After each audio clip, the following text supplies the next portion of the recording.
Marvel. Marvel has been in the news. It's been in our mouths. We've been talking about Marvel for quite some time now because Marvel, for the very first time in their over a decade-long reign in Hollywood, they are in a slump. And it doesn't take long to look at them being in a slump. I mean, look, their movies still make money, absolutely. The Marvels aside, their movies still make money. Their box office is nothing to scoff at.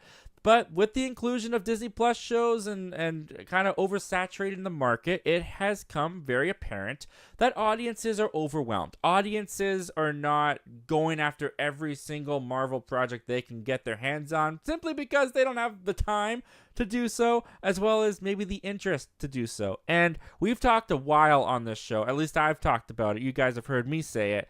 The Marvel Disney Plus shows should be additions, not necessities. They should be for the hardcore fans who want that extra bonus in the MCU, but if the casual audience walks into a movie in the movie theater, pays for a ticket to go watch this movie, they shouldn't even have to know that there was a TV show that connected to it, that tied into it. That should just be for the hardcores who want to follow everything. And it looks like Marvel's thinking the same way because they are rebranding and changing some things of how they're going to do projects moving forward over at Marvel Studios. It comes to us from Variety. It says, when Agatha All Along premieres on Disney Plus in September, the series will not open with the traditional Marvel Studios logo, which, of course, is, all the iconic characters as it spins around. Marvel Studios. It's been front of every movie. It's been in front of all the TV shows. Not anymore, starting with Agatha All Along. As has been the case with almost every previous series from Kevin Feige, led division since WandaVision premiered in 2021. Instead, the company is rebranding its streaming efforts as Marvel Television for live-action series and Marvel Animation for its animated shows, which launched with the just concluded first season of X-Men 97, which was excellent, by the way.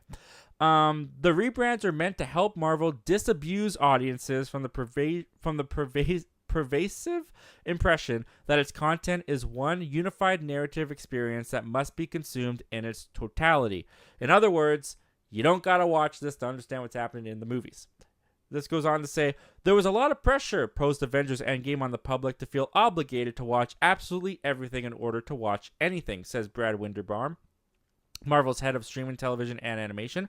Part of the rebranding was a signal to the general audience that we're creating a lot of options, and you can follow your taste within this brand. Some will be more comedic, some will be more dramatic, some will be animated, some will be live action. Marvel is more than just one thing. It is actually many different genres that just happen to coexist in a singular narrative.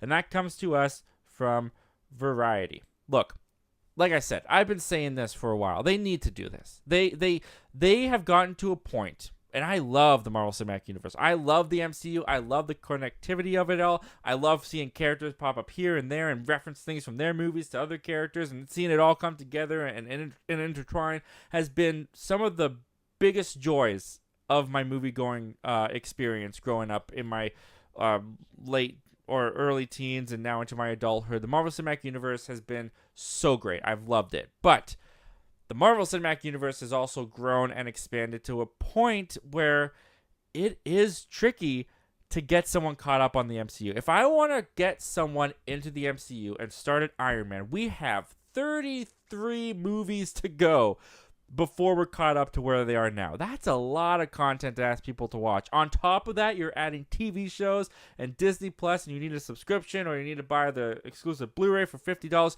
It's a lot. It's a lot that Marvel's putting out. It's a lot that Marvel is asking the audience to grab onto, to get invested in. And I think the biggest moment that showed Marvel it's not working was the Marvels. When you had Miss Marvel and Monica Rambeau from TV shows on Disney Plus coming to the Marvels, I do think that was a big reason why that movie did not resonate with audiences as much, and it is the lowest grossing Marvel movie they've had to date. Even with the pandemic, this is the lowest one they've ever made. So I think this is a great move. I think this is a great decision. Now, there is a fear a little bit in that statement because they failed to acknowledge the quantity over quality issue, because it's not just that Marvel has been putting out TV shows and projects that all intertwine, and it's just like endless hours of content for someone to be asked to watch if they're not a hardcore fan to watch the movies in theaters. it's also the fact that they've put out so much so fast that the quality control really dipped at Marvel. And when you dip in quality control and your brand gets a little bit diluted, you are going to essentially or eventually lose some of the fandom, which we have seen Marvel go through. Now, I do think that this is the right move to go. I think that this is showing that they are paying attention. They are not just hiding their heads in the sand, which Kevin Feige and Marvel have never done. So I never expected them to do that. But to see them acknowledge what's going on, how the fans are feeling, how the casual audience is feeling, recognizing that what they were doing wasn't working, pivoting and fixing the problem. That's what I want to see studios do. That's what I want to see these people who make our movies and our entertainment that we love so much do. Kevin Feige has always had his hand on the pulse of the fandom to the point that he can basically read our minds at this point, which is one of the reasons why he's been so successful in the superhero genre, in the superhero realm of movies and television. And I think that this is just going to help them get new fans and keep the casual audience as fans. And we're still going to be a couple years away before we actually see this come into fruition, before we actually see this, because Agatha all along, that's been in the works for quite some time before they decided to do this, I'm sure. So yeah, they're smacking this label onto it, but I'm sure there'll be some connectivity to some of the stuff happening in the movies. But if this is their direction that they're going in, this is what they're going to stick to, this is what they're going to do moving forward, I think it's a smart move. I think it's what they need to do. It's what I've been calling them to do, and I'm very happy to see that they're taking that step. Well, thank you very much for checking out this clip from our live show that we do every Wednesday at 7:30 p.m. Pacific Standard Time called Zach Milne Talks Live. If you like talking movies, if you like talking movie news, why don't you consider hitting that subscribe button before you leave? We do that on this channel all the time. But if you still need some time before you fully commit, you can check out the full video this clip is from right here, and you can check out another video over here. The subscribe button's right here.